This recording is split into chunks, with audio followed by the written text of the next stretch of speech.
সুপ্রিয় শিক্ষার্থীরা, আশা করি সবাই ভালো আছো। আজকে আমি সবুজা নতুন একটি গণিতের ক্লাস নিয়ে তোমাদের সামনে হাজির হচ্ছি। আজকে আমরা অষ্টম শ্রেণীর পাটিগণিতের মুনাফা সংক্রান্ত যে অধ্যায়টা আছে সেখান থেকে সূত্র এবং গাণিতিক সমস্যা সমাধান করার চেষ্টা করব। তাহলে আজকে আমাদের আলোচনার বিষয়বস্তু হচ্ছে মুনাফা। মুনাফাটা দুই ধরনের মুনাফা হয়, একটা হচ্ছে সরল মুনাফা আর একটা হচ্ছে চক্রবৃদ্ধি মুনাফা।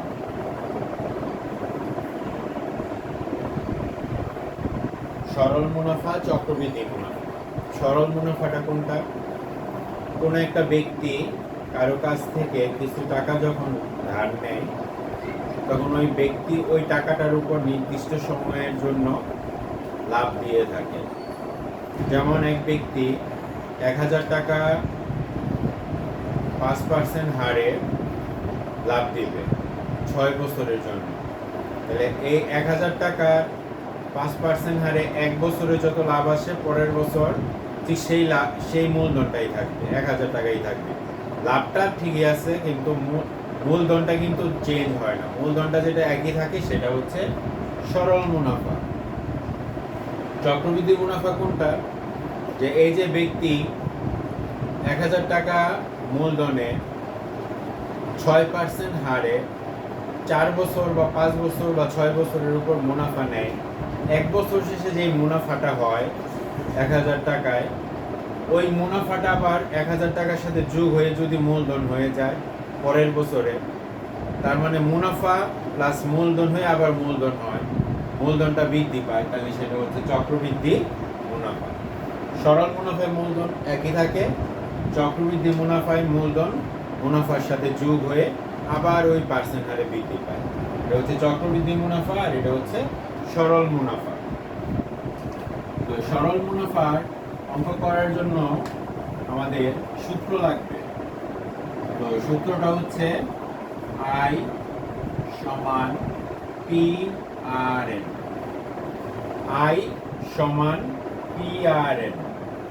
এখানে কোনটা কি বোঝায়? এখানে মূলধন P, মূলধন P, মুনাফার হার সমান আর, সময় সমান হলো N, আর সরল মুনাফা সমান হচ্ছে I। তাহলে মূলধন হচ্ছে P, মুনাফার হার হচ্ছে R, সময় হচ্ছে N, সরল মুনাফা হচ্ছে I। মূলধনকে অনেক সময় আসলও বলা হয়ে থাকে, আসলও ধরতে পারি, মূলধনও ধরতে পারি। এবং P দিয়ে বলা হয় প্রিন্সিপাল, R দিয়ে হচ্ছে রেট অফ ইন্টারেস্ট, N দিয়ে হচ্ছে টাইম, আর সিম্পল প্রফিট বা সরল মুনাফা হচ্ছে কি I। এই সূত্রটা দিয়ে আমরা একটা অঙ্ক এখন করার চেষ্টা করব।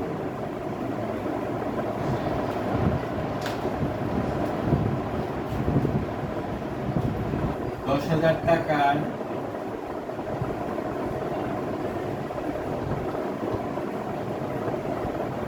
5% হারে 2 বছরের সরল মুনাফা কত? প্রশ্ন হচ্ছে 10,000 টাকার 5% হারে 2 বছরের সরল মুনাফা কত, এটা বের করতে হবে। সমাধানটা যদি আমরা করি,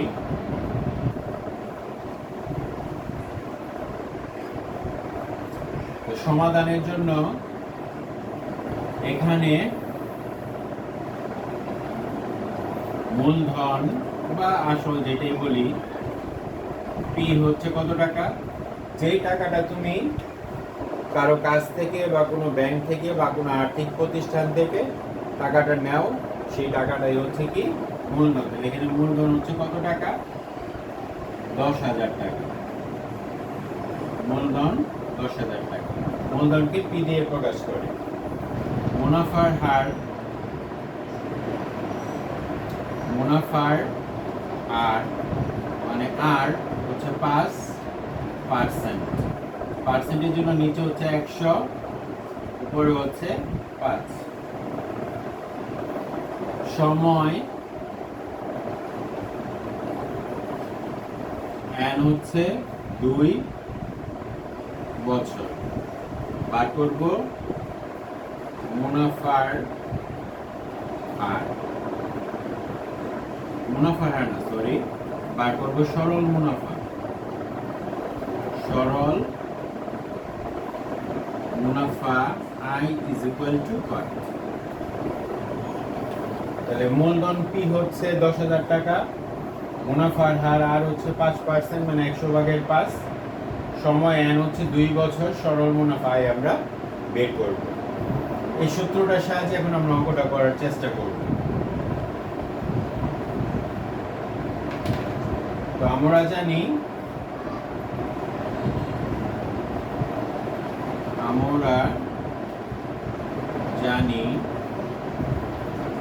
I সমান হচ্ছে P আর N। সুতরাং সরল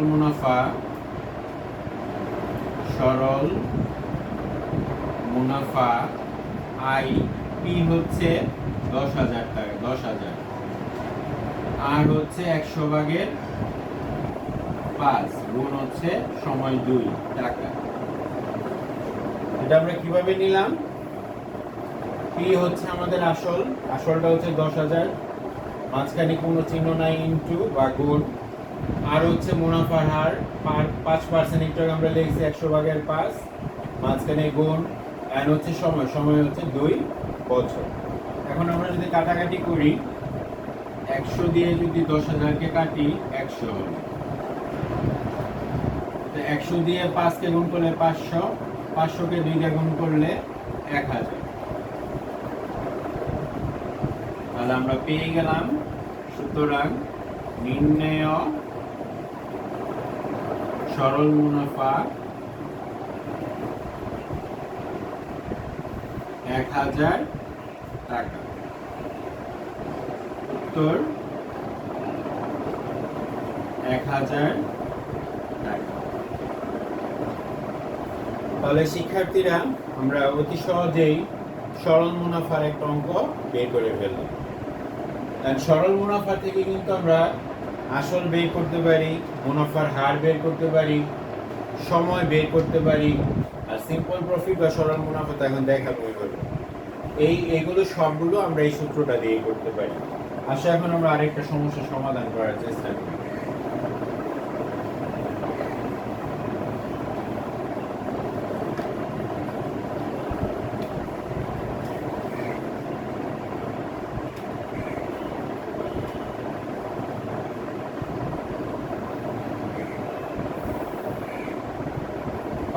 টাকা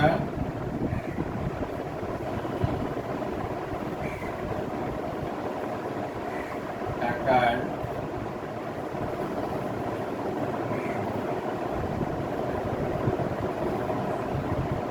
কত বার্ষিক কত টাকা হারে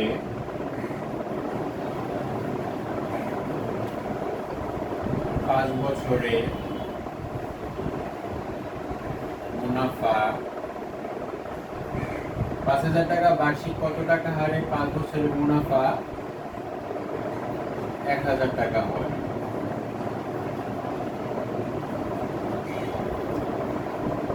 পাঁচ হাজার টাকার বার্ষিক কত টাকা হারে 5 বছরের মুনাফা 1,000 টাকা হবে। এখানে এই 5,000 টাকাটা অবশ্যই হচ্ছে কি আসল, সময় হচ্ছে 5 বছর, আর মুনাফা হচ্ছে 1,000 টাকা। বার করব বার্ষিক কত টাকা হারে। আচ্ছা, সমাধান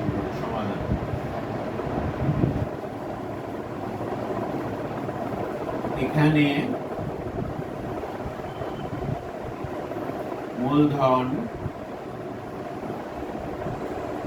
পি হচ্ছে 5,000 টাকা, সময় এন হচ্ছে 5 বছর, মুনাফা মানে সরল মুনাফা বা সিম্পল প্রফিট আয় হচ্ছে 1,000 টাকা। আমরা বার করব মুনাফার হার, R is equal to her. তাহলে মূলধন পি হচ্ছে 5,000 টাকা, সময় এন হচ্ছে 5 বছর, মুনাফা আয় হচ্ছে 1,000 টাকা, মুনাফার হার আর আমরা বের করব। এতটুকু পর্যন্ত আমরা সবাই বুঝতে পারছি। এখন আমরা সংখ্যাটা করি। আমরা জানি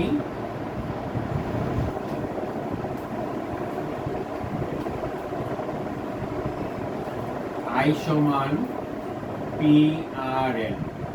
আমার দরকার হচ্ছে গিয়ে আর, তাহলে আমরা লিখতে পারি পি আর এন সমান হচ্ছে আই, বা R is equal to I by P N. মুনাফার হার বার করার জন্য R is equal to I by P N. সুতরাং মুনাফার হার R is equal to I হচ্ছে প্রফিট, প্রফিট হচ্ছে 1,000, মূলধন হচ্ছে 5,000, সময় হচ্ছে 5 বছর, মুনাফা হলো 1,000, মূলধন 5,000, সময় 5 বছর। এটাকে যদি আমরা করতে চাই, মুনাফার হার নিলে সবসময় উপরে 100 দিয়ে গুণ করব, নিচে 5,000 গুণ 5, এখানে গুণ দিয়ে আবার 100 ভাগের 1 লিখব। লক্ষ্য করো,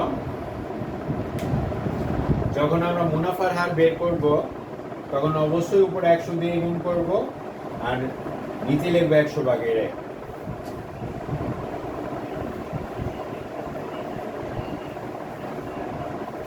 এখন যদি এখানে আমরা কাটাকাটিটা করি, একবার উপরেই করে ফেলি। 1,000 এর সাথে 100 গুণ, 1,000 গুণ 100 হলে আরো 2টা শূন্য বাড়ে, আর 5,000 কে 5 দিয়ে গুণ করলে 5 5 25, তার সাথে 3টা শূন্য, গুণ হচ্ছে 100 ভাগের 1। 1,000 এর সাথে 100 গুণ করলে 1,000 এর 3টা শূন্য, আরো 2টা শূন্য আসে। 5 দিয়ে 5 কে গুণ করলে 25, 3টা শূন্যের জন্য 3টা শূন্য, মানে 25,000 গুণ 100 ভাগের 1। এখানে 1,000 দিয়ে কাটলে এটা হবে 25 আর এটা হবে 100। কিভাবে? এখানে 3টা শূন্য, উপরে 3টা শূন্য কাটা যায়।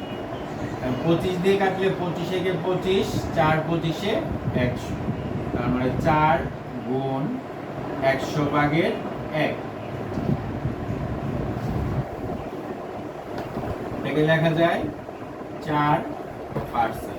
সুতরাং নির্ণেয় বার্ষিক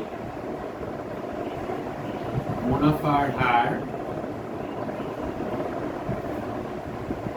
4%। আশা করি সবাই বুঝতে পারছো। তো আজকে আমরা এই 2টা গাণিতিক সমস্যা করলাম মুনাফা থেকে। পরবর্তী ক্লাসে আরো নতুন সমস্যা নিয়ে আমরা হাজির হব। সেই পর্যন্ত সবাই ভালো থাকো, সুস্থ থাকো। সবাইকে ধন্যবাদ।